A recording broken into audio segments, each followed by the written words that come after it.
You are listening to Claret and Blue, an Aston Villa podcast brought to you by Birmingham Live.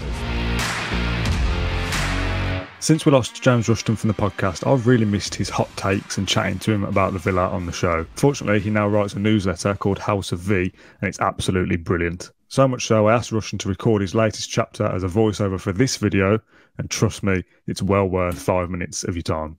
I can't believe what I'm seeing.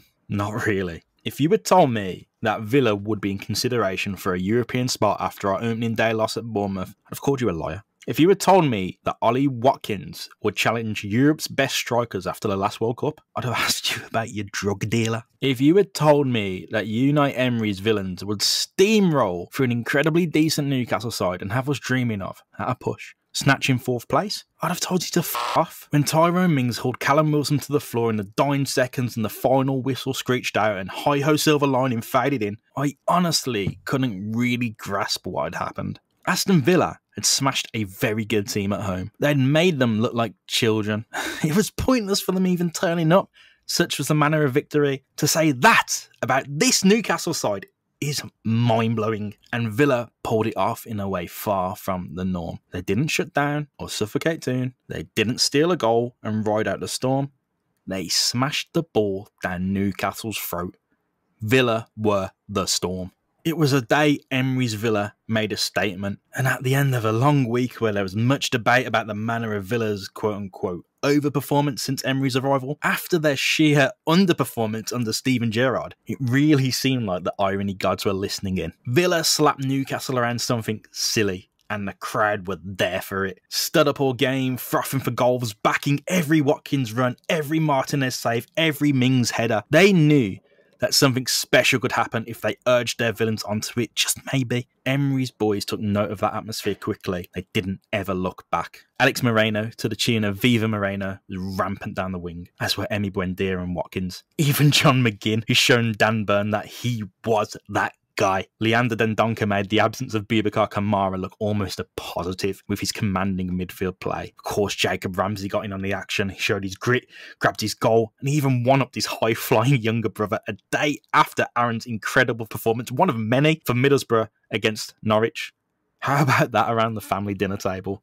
Ramsey Sr. must be proud, chronically buzzingly proud. Every player was at their best, and shockingly better than they have been throughout this incredible run. That was Villa's best home game in ages. Everything came together and pieced itself aside perfectly. Pure football and the very best of Villa under Emery. Honestly, sheer disbelief. So on to that overperformance / luck debate that raged on mostly through the arguing, the tosser back and forth about semantics. What does this mean? What does overperforming mean? What does being lucky mean? I'll argue this. Overperforming is great. Luck, interchangeably in my eyes with magic. And football is bloody magic. Ask Leicester if they really cared about overperforming their underlying numbers back in 2015-16 when they grabbed a title. Of course, regression followed. And in the long run, Champions League football, FA Cup win, even with all that aside and the benefit of hindsight, did they truly build upon that magic season like they should have? Maybe not, but they have something that is going to live forever. Did they care about those underlying numbers when Wes Morgan lifted the trophy? Did they?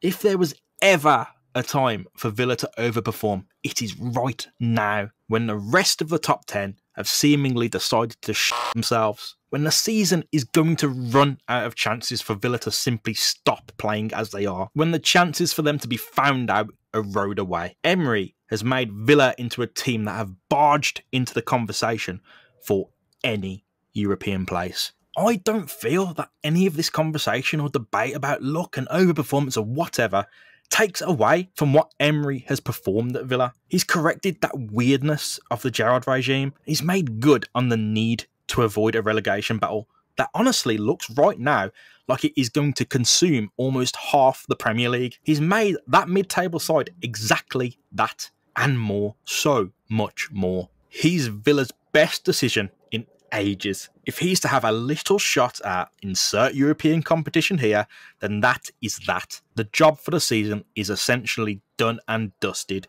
We've gate-crashed the top 10 and the bonus round is coming where anything could happen. So when you're reading and watching analysis of football, especially Villa, Nobody anywhere is telling you not to enjoy what you're feeling or invalidating how you feel or telling you that your emotions and opinions aren't valid. They're just using what they can see. But we have this huge benefit when it comes to consuming the content about our club. We're living it. We're the first to see the magic. We watch every game. We're the first to see it unfold. We're the first to feel good about it. And obviously, we're also incredibly bloody biased. And that's fine. If Villa are overperforming, I feel that we've got the right man to ensure that it continues. With upgrades to come in the summer and a full Emery Ball pre-season awaiting, I feel anything could happen. I feel that right now. UNAI Emery's Aston Villa are magic. Just enjoy the ride. And subscribe to the newsletter.